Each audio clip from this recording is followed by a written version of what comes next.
Hi வணக்கம் friends. இன்றைக்கி வந்து பார்த்திங்கன்னா ஒரு குட்டி வீடியோ தான். என்னென்னு வந்து பார்த்திங்கன்னா, இது டாடா சுமோ வந்து ஏசியினுடைய பைப்பு காருடையது. அதாவது வந்து பார்த்திங்கன்னா ரூஃப் ஏசியில் வர்றது. இந்த அலுமினிய பைப்பு வந்து பார்த்திங்கன்னா பஞ்சர் ஆகிடுச்சு. இது பார்த்திங்கன்னா தெரியும்.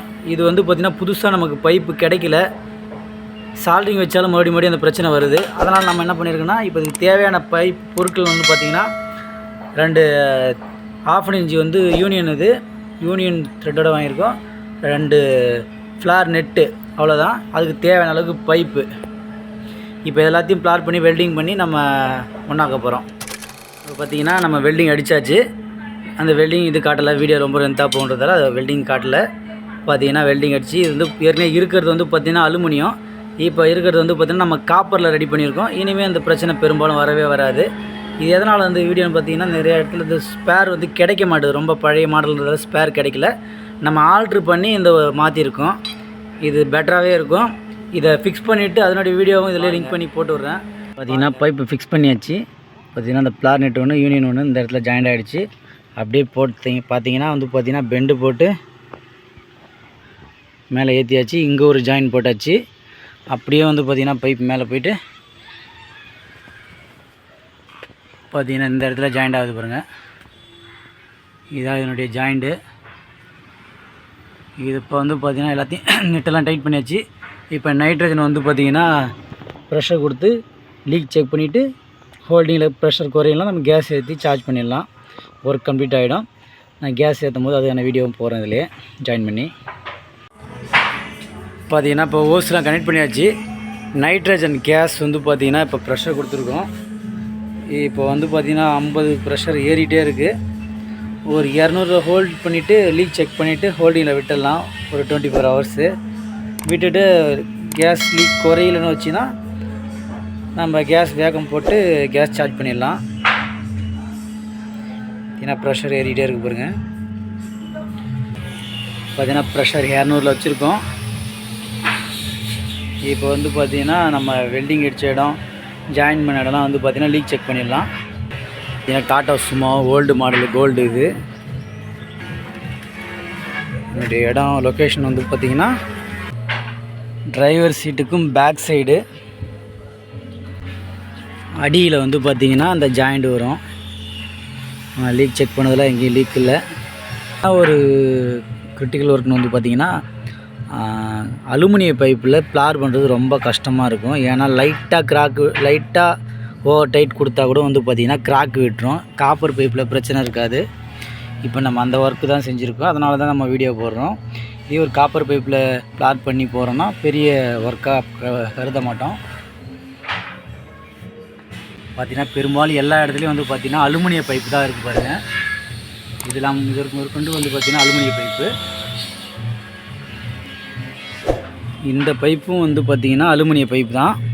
ஆனால் நம்ம வந்து பார்த்திங்கன்னா இந்த இடையில கொஞ்சம் கிட்டத்தட்ட ஒரு 1.5 2 3 அடிக்கு வந்து பார்த்திங்கன்னா காப்பர் பைப்பை ஜாயின் பண்ணி போட்டிருக்கோம். அந்த ஜாயின் பண்ணுறதுக்காக தான் வந்து பார்த்திங்கன்னா 1/2 இன்ச் யூனியன் வந்து பார்த்திங்கன்னா 2, அப்புறம் ஃப்ளார் நெட்டு 2. இதுக்கப்புறம் வந்து பார்த்திங்கன்னா ப்ரெஷர் 200 வச்சுருக்கோம். அது குறையிலனா வேக்கம் போட்டு கேஸ் சார்ஜ் பண்ணிடலாம். நம்ம பார்த்திங்கன்னா மார்க் பண்ணி வச்சுருக்கோம். அதில் இருந்து குறையிலனா நமக்கு ஓகே, ஒர்க் கம்ப்ளீட் ஆகிடும். வேக்கம் போட்டு கேஸ் சார்ஜ் பண்ணிடலாம். ஃப்ரெண்ட்ஸ் வந்து பார்த்திங்கன்னா 200 ப்ரெஷர் வச்சு அப்படியே இருக்குது, குறையில எந்த ஒரு பிரச்சனையும் இல்லை. இப்போ வந்து பார்த்திங்கன்னா வேக்கம் போட்டு ஆயில் சார்ஜ் பண்ணி கேஸ் ஏற்றிடலாம். இப்போ வந்து பார்த்திங்கன்னா ஏர் ஓப்பன் பண்ணிட்டாச்சு.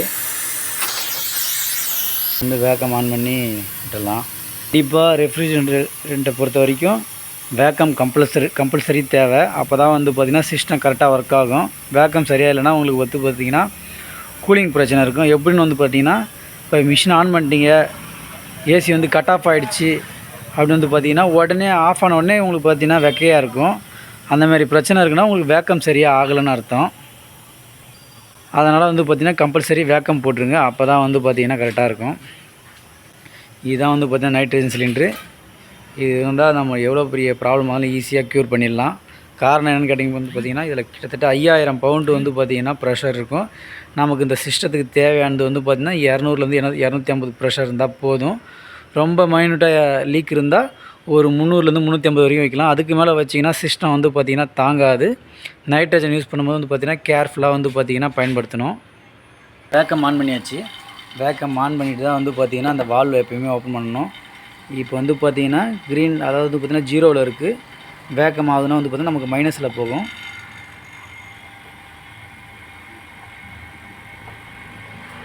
இப்படி மைனஸில் போனால் தான் நமக்கு வேக்கம் ஆகுதுன்னு தெரியும்.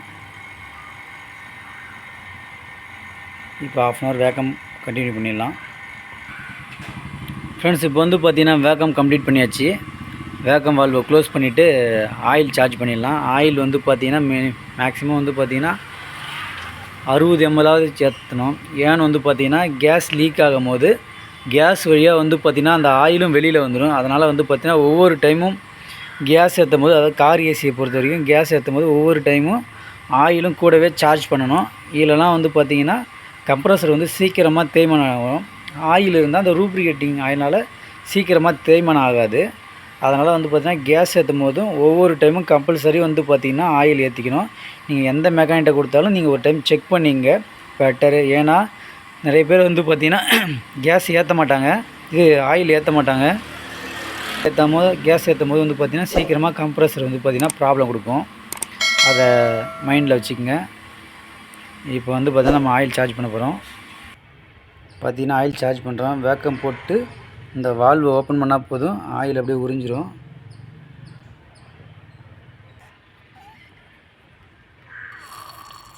இப்போ பார்த்திங்கன்னா ஆயில் ஃபுல்லாக உறிஞ்சிருச்சு. இப்போ வால்வு க்ளோஸ் பண்ணிவிட்டு இப்போ வந்து பார்த்திங்கன்னா கேஸ் சார்ஜ் பண்ணிடலாம். பார்த்திங்கன்னா ஆயிலே இருக்காது அந்த கேனில்.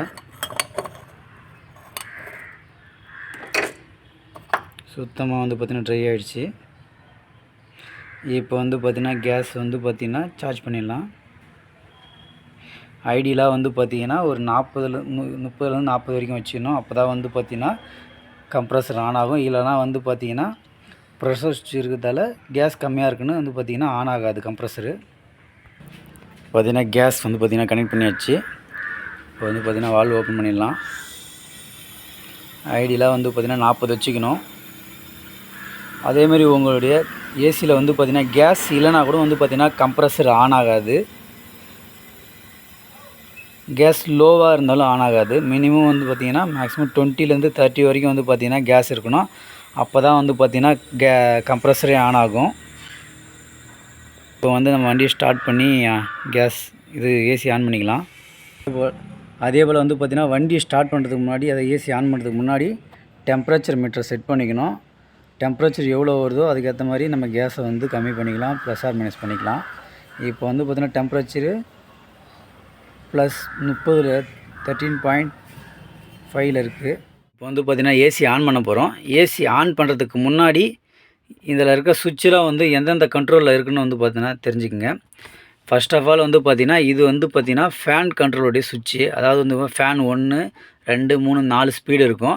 நார்மலாக நீங்கள் வைக்க வேண்டியது வந்து பார்த்திங்கன்னா 2ல் வச்சாலே நமக்கு நல்லா கூலிங் இருக்கும். 3 4ல் வச்சிங்கன்னா நமக்கு ஏர் மட்டும்தான் ஜாஸ்தி தெரியும், கூலிங் எஃபெக்ட் சீக்கிரமாக தெரியாது. அதனால் 1 இல்லை 2 வச்சுங்க, கரெக்டாக இருக்கும். அதுக்கப்புறம் இது வந்து பார்த்திங்கன்னா எப்பயுமே இதில் தான் இருக்கணும். இந்த நாபு எப்பயுமே இதில் தான் இருக்கணும். ஏன்னு வந்து பார்த்திங்கன்னா இப்படி திருப்பினீங்க, இந்த ரெட்டில் இருக்கிறது வந்து பார்த்திங்கன்னா கூலிங், அதாவது ரேடியேட்டரில் தண்ணி வந்து பார்த்திங்கன்னா கூலிங் காயில் பக்கத்தில் வந்து பார்த்திங்கன்னா ஒரு காயில் வரும். அது வழியாக வந்து பார்த்திங்கன்னா ஹீட்டான ஏர் வர்றதுக்காக வச்சுருப்பாங்க. எதுக்காக எப்போ பயன்படுதுன்னா குளிர் டைமில், அதாவது ரொம்ப ஒரு ஹீல்ஸு எதுவும் மலை ஏறுறீங்க அந்த டைமில் வந்து பார்த்திங்கன்னா ரொம்ப கூலிங்காக இருக்கும், கண்ணாடிலாம் பூத்துரும். அந்த டைமில் வந்து பார்த்திங்கன்னா இதை வச்சிங்கன்னா உங்களுக்கு கண்ணாடி பூக்காது. அதனால் உங்களுக்கு ஏசி எப்பயுமே பயன்படுத்த போகிறேன்னா இந்த ப்ளூவில் தான் இருக்கணும். இல்லைனா உங்களுக்கு கூலிங் எஃபெக்ட் இருக்காது. அதுக்கப்புறம் வந்து பார்த்திங்கன்னா ஏசி ஓடணுன்னா இந்த சுவிட்ச் ஆன் ஆனால் தான் கம்ப்ரஸரே ஆன் ஆகும். இப்போ ஆன் ஆகாததுக்கு காரணம் வந்து பார்த்திங்கன்னா இப்போ ஆன் ஆகும். ஏசி ஓடும்போது தான் அந்த சுவிட்ச் வந்து பார்த்திங்கன்னா ஆன் ஆகும். ஆன் ஆகிருக்கு பாருங்கள் ப்ளூ கலரில். இப்போ தெரியாது, இந்த சுவிட்ச் ஆனில் இருக்கணும், அப்போ தான் உங்களுக்கு கம்ப்ரஸர் ஆன் ஆகும். அதே போல் அதுக்கு பக்கத்தில் இருக்கிற இந்த சுவிட்சையும் வந்து பார்த்திங்கன்னா எதுக்காக வந்து பார்த்திங்கன்னா உங்களுடைய இது ஒரு ரூம், இந்த ரூமில் இருக்க ஏர் மட்டும்தான் சர்க்குலேஷன் ஆகும். இந்த சுவிட்ச் ஆன் ஆகலைன்னா, இந்த சுவிட்ச் ஆன் ஆச்சுன்னா இந்த ரூமில் இருக்க ஏர் மட்டும்தான் சர்க்குலேஷன் ஆகும். அப்போ தான் உங்களுக்கு சீக்கிரமாக கூலிங் ஆகும், சீக்கிரமாக கட் ஆஃபும் ஆகும். இப்போ இந்த சுவிட்ச் ஆனில் இல்லைன்னா உங்களுக்கு ஏசி ஓடிக்கிட்டே இருக்கும். வெளியில் அதாவது வந்து பார்த்திங்கன்னா அவுட்டரில் இருக்க ஏர் வந்து பார்த்திங்கன்னா கூலிங் காயில் வழியாக உள்ளார வந்துக்கிட்டே இருக்கும். இதனால் உங்களுக்கு கூலிங் எஃபெக்ட்டும் சீக்கிரமாக குறைய ஆரம்பிச்சிடும். ரெண்டாவது வந்து பார்த்திங்கன்னா கூலிங் காயில் சீக்கிரமாக நிறைய டஸ்ட் ஆக ஆரம்பிச்சிடும். அதனால் வந்து பார்த்திங்கன்னா ஏசி ஆன் பண்ணிட்டீங்கன்னா ஒன்ஸு ஏசி ஆன் பண்ணிட்டாலே இந்த சுவிட்ச் ஆனில் தான் இருக்கணும். அப்போ தான் வந்து பார்த்திங்கன்னா உங்களுக்கு ஏசி கரெக்டாக இருக்கும். அதுக்கடுத்து தான் வந்து பார்த்திங்கன்னா இந்த சுவிட்ச் வந்து பார்த்திங்கன்னா எப்பயுமே இதில் இருக்கணும். இது வந்து சுவிட்ச் ப்ராப்ளம் இருக்குது, ஆனால் கரெக்டாக இருக்குது. எப்பயுமே இதில் தான் இருக்கணும். இதில் இருந்ததுன்னா உங்களுக்கு முகத்துக்கு மட்டும்தான் ஏர் வரும், கீழே எங்கேயும் போகாது. அதுக்கு அடுத்த ஆப்ஷனில் வந்து பார்த்திங்கன்னா உங்களுக்கு காலுக்கும் முகத்துக்கும் ஏர் அடிக்கும். அதுக்கு அடுத்த ஆப்ஷன் மாற்றினா கீழே காலுக்கு மட்டும்தான் ஏர் வரும். இதெல்லாம் இதில் வச்சிட்டிங்கன்னா உங்களுக்கு காலுக்கு ஏர் வரும். ப்ளஸ் வந்து பார்த்திங்கன்னா அவுட்ருலேருந்து தான் ஏர் உள்ளே வரும். ஏசி வந்து பார்த்திங்கன்னா உங்களுக்கு சர்க்குலேஷனே ஆகாது. இந்த ஆப்ஷனை வச்சிங்கன்னா உங்களுக்கு கண்ணாடிக்கு, அதாவது இங்கே ஒரு வெண்டிலேஷன் இருக்குது பாருங்கள், இந்த வெண்டிலேஷன் மட்டும்தான் ஏர் வரும், கண்ணாடியில் மட்டும்தான் அடிக்கும். அது எப்போ பயன்படுத்தணும்னா நமக்கு மழை டைமில் கண்ணாடிலாம் பூத்துரும். அந்த டைமில் இந்த ஆப்ஷனை பயன்படுத்தினா பெட்டராக இருக்கும். இப்போ வந்து பார்த்திங்கன்னா நம்ம ஏசி ஆன் பண்ண போகிறோம். வண்டி ஸ்டார்ட் பண்ணிக்கலாம். இப்போ வந்து பார்த்திங்கன்னா +31.2 இருக்குது. ஏசி ஆன் பண்ணியாச்சு. ஆட்டோமேட்டிக்காக டெம்பரேச்சர் குறைய ஆரம்பிச்சிட்டு பாருங்க.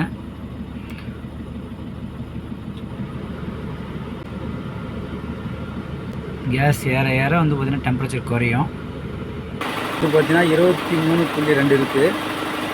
அதாவது 23.2 1க்கு மாறி இருக்குது. இது கேஸ் ஏற ஏற வந்து பார்த்திங்கன்னா ஆட்டோமேட்டிக்காக டெம்பரேச்சர் குறைய ஆரம்பிச்சிடும். ப்ரெஷர் வந்து பார்த்திங்கன்னா ஐடியில் வந்து கேஸ் ஓப்பன் ஆகிறதுல 60 காட்டுது. நம்ம ஐடியில் வந்து பார்த்திங்கன்னா பேக் ப்ரெஷர் 40 இருக்கணும். ஃப்ரெண்ட்ஸ் வந்து பார்த்திங்கன்னா ஆல்மோஸ்ட் ஒர்க் முடிஞ்சிச்சு. கேஸ் வந்து பார்த்திங்கன்னா 45 இருக்குது. இது ஓட வந்து பார்த்திங்கன்னா இன்னும் 40க்கு வந்துடும். இந்த டெம்பரேச்சர் வந்து பார்த்திங்கன்னா 13.6 இருக்குது. இன்னும் வந்து பார்த்திங்கன்னா 9.0 வரணும். வந்துச்சுன்னா நமக்கு ஒர்க் கம்ப்ளீட் ஆகிடும். ஆனால் கேஸ் கொஞ்சமாக ஏற்ற ஒர்க் முடிஞ்சிடும். நம்ம வீடியோ பிடிச்சிருந்தால் லைக் பண்ணுங்கள், கமெண்ட் பண்ணுங்கள், ஷேர் பண்ணுங்கள்.